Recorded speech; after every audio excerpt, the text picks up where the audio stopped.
Hi, guys, and welcome back to the Plot Genie. My name is Heather, and I am here to help you with all of your self publishing questions.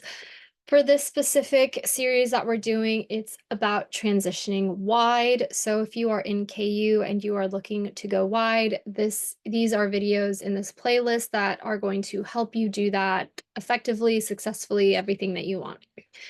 If you're thinking about leaving KU and going wide with your books, but you're worried about losing readers, you are definitely not alone. Making the switch can feel really overwhelming, but with the right strategy, you can expand your audience and also maintain your loyal fans. Today, I'm going to walk you through how to transition from KU to wide distribution without losing readers or your income. This video is for authors who have been exclusive to KU and want to reach readers on platforms like Apple Books, Kobo, Barnes& and Noble, and more, while keeping your existing fan bases engaged. And stick around until the end for a bonus tip on how to use a wide-friendly launch strategy to grow your readership. So, a question you might be asking is why go wide in the first place? Before we dive in the how, we have to talk about why this is so important. So, here are a few benefits, though this is by no means exhaustive, of going wide. For one, you have a diversified income. You're not relying solely on Amazon, sales can come from multiple platforms. The second is your global reach. Reach readers worldwide, especially in regions where Amazon isn't quite dominant. And then long-term growth. Build an audience that isn't platform independent, reducing your vulnerability to Amazon's algorithm changes or their new rules that can sometimes change up overnight. Think of KU as a great starting point, but going wide gives you more control over your author career in the long run. So, how do we prepare our readers for this transition? Well, one of the biggest mistakes authors make when leaving KU is not communicating with their readers. Your fans need time to adjust, and they're going to appreciate your full transparency. So, how do you prepare them? Well, for one, announce early. Start talking about your plans, maybe at least 30 to 60 days before you leave KU. Highlight the benefits. So frame it positively. Now you can find my books on more platforms, even in your local library. And create a sense of urgency. Let KU readers know they have a limited time to read your books for free before they leave KU. And also, do not make it about you. Don't start complaining about how you're not finding your readers or no one is reading or blah, blah, blah, blah, blah. Quite frankly, no one cares. And this isn't about them. Your connection with your readers is constantly providing them value, okay? And so, what you need to remind them of is how this is going to be beneficial for them. What kind of value is going wide going to mean for them?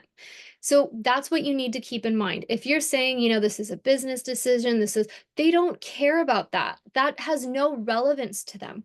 You need to keep it about them. So, again, frame it positively, announce early, be transparent about it, and kind of use this to your benefit. Let them know, hey, if you want to read this series while it's in KU, you only have this amount of time to do it. And in order to effectively communicate with your readers, use your newsletter and social media to remind your regular, followers, readers, whatever, as the transition date starts to approach. Okay, so let's talk about this strategically. Instead of pulling all of your books from KU at once, transition I'm so sorry. Transition strategically to avoid losing the momentum. So here are a few strategies that you can utilize based on what kind of strategy you want to implement for your author business. You can do one series at a time. Move older series wide first. So this way, you can even test the waters of pulling a series that isn't getting many pages read, if any at all, and do that first. It's almost like you're not ripping the band-aid, if that makes sense. Keep your most profitable books in KU during that transition.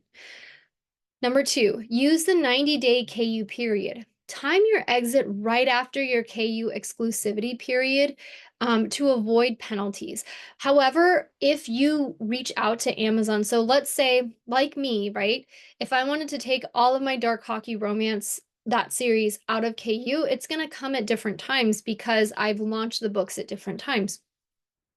So let's say book 1 comes out, but books, 2 through 10 are still in there. I can always reach out to Amazon and very politely request that for the benefit of the reader, it might be best if we remove all of these books at the same time. And for the most part, they've always been so kind to comply. So what do I mean by that? Um, every book, it's not a series, every book has a 90-day exclusivity period. A reader who cannot get book 1 in KU but can read, like, let's say books 3, 5, and 7, they're not going to have that ideal reader experience. And so you want to talk to Amazon about that and just explain to them that they're not going to get the best experience because they can only borrow these books. And it probably would be better if all of the books were pulled so they understand that going into the series. I hope that that makes sense. And then you might want to consider doing a soft launch wide. So upload your books wide without a big announcement, giving algorithms time to adjust before you do major promotions. I will say really quick, when I first went wide with my Slapshot series, I strategically uploaded all of them, and then I did sort of like a rapid release technique. So I think it was every 3 weeks I had a book coming out, and since there were 12 books in that series, gosh, was it 12 at the time? Maybe it was, no, I don't think it was. I think it was 11. It was either 10 or 11, but basically for 2 to 3 months, I had a book coming out every 3 weeks, and that really helped their algorithms because it bumped me up in a lot of different places. Which means, so you can think about it like this: if all of your books have been launched in KU, when you're re-releasing them wide, this is a new launch for a new platform. So set up pre-orders and consider like utilizing them as a way to use your strategy. And so this kind of plays into that. Consider staggering your wide releases. A lot of people think, oh, I should just have them all at one time. But if you think about it, I think there was like a study on, like binge watching. So you have the Netflix model where they just drop all of the episodes at one. Well, they used to do this, but they drop all of the episodes, so like 12 episodes at once, so people can just binge through it, right? Whereas you have, let's say Disney Plus, they would release one episode a week, just like a normal TV show, right? I mean, it used to be, but you get what I'm saying. And they found that if you release once a week, yes, you're not going to get that influx of all of the views or all of the downloads or minutes or however they're calculating it, but people are going to talk about it for a lot longer because you're drawing the suspense, if that makes sense. So I definitely recommend staggering them even a couple of weeks apart because again, you're training their algorithms. And if you have a big backlist, you are going to be able to rapid release, at least wide. So your next step is optimizing for your wide platforms. So going wide isn't just about leaving Amazon, it's about optimizing your books for your new platforms. So use direct uploads. If possible, upload directly to Apple, Kobo, and Barnes& Noble for better royalties and control. The only aggregator I use is for Apple Books because I've tried multiple times. It's way too complicated for me. But everything else I go direct. And so that kind of plays into the second tip, which is using aggregators like Draft2Digital or Smashwords. If you did choose one, I highly recommend Draft2Digital, but it's totally up to you. I would research both and figure out if this is something that you are even interested in utilizing. And then make sure you update your metadata. So keywords, categories, and descriptions might need tweaking depending on different retailers. Kobo is huge for Canada and Europe, and Apple Books dominate Australia. So tailor your marketing to match your regional preferences. And again, you can research this in other Facebook groups specific for wide authors, like Wide for the Win.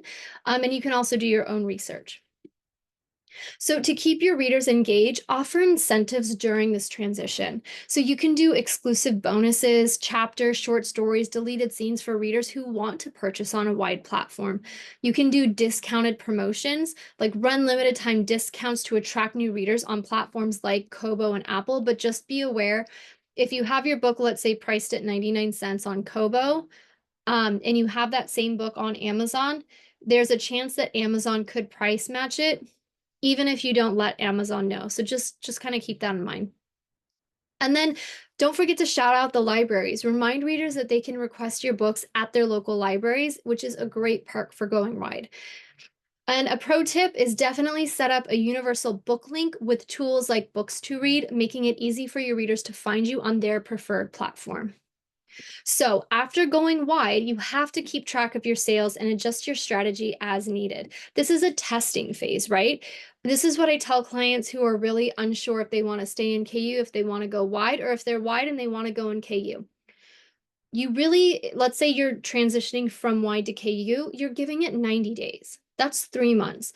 If you like what you see, great. Keep going for another cycle. You can always change your mind. You're just testing the waters. You're just trying to reach new readers. That's it. You don't necessarily need loyalty for one way or the other. But here's how you should monitor your progress in order to be able to make that decision after whatever time frame you've given yourself. So track your monthly sales. Compare sales across platforms to see where you're gaining traction. Experiment with promotions. So try different promotional sites, potentially BookBub, and even some of the actual retailers have their own promos like Kobo and Barnes and Noble. And adjust pricing. Wide pricing strategies can differ. Wide readers have, for the most part, they're willing to pay a little bit more than KU readers. So you can test different price points to find out what works best. But really remember, wide sales often build slowly. Don't panic if you're not seeing immediate results. Consistency, my favorite word, is key. So I know I mentioned earlier in the video about a wide friendly launch strategy. So here it is. Build pre-orders on all platforms, run a price drop promo at launch, and schedule promotions to boost visibility everywhere, not just Amazon. Please like this video if you found it helpful, subscribe for more author tips, and comment below. Are you thinking about going wide? And what's your biggest question about the transition? Let's chat in the comments. Thank you so much for watching, and I'll see you next time with more strategies to help you grow your author business and help you get more readers. All right, take care.